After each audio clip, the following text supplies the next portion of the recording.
So, hello guys. So, kagigising ko lang eh. Natulog ako sa kotse. So, kanina busy sa shop pero may tinakbo pa kaming isa kasi nakaschedule to for today. Ang layo lang sa Halahala sa Bulacan. Alam niyo ba yun? Ako di ko alam yun eh. Pero napakalayo daw nun. Parang 3 hours.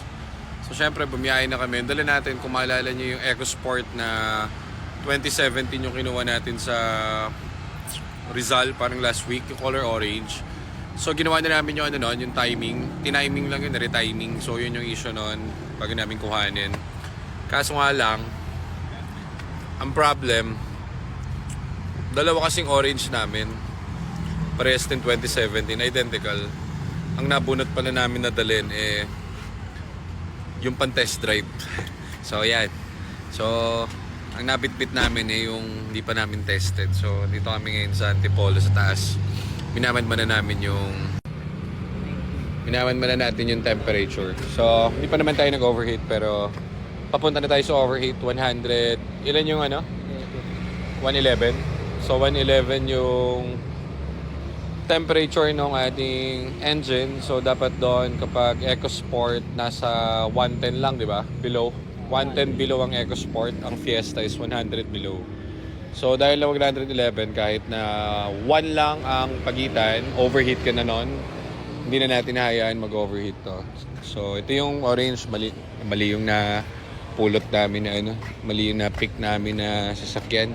Pero yan ang isang perks kapag bibili kayo sa atin. Siyempre, tinitest drive natin talaga yan. So, kapag okay na yung unit, tinitest drive namin sa mga malalayong lugar.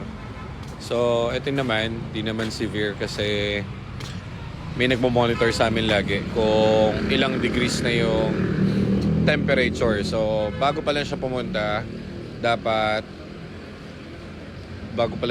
sa overheat, namo-monitor natin, kumbaga.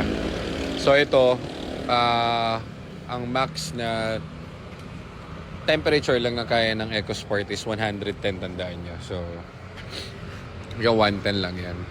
Ayan si Jared, ang pogi ng pinsan, si Nico, at si Kuya Mark Yakis.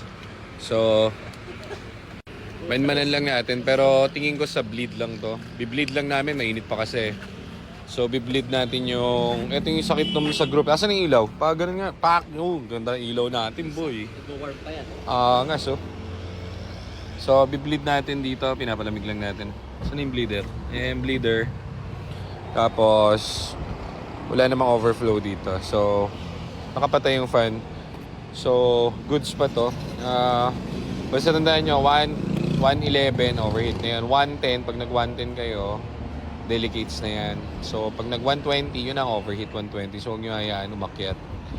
So, dapat dyan, below 110 lang.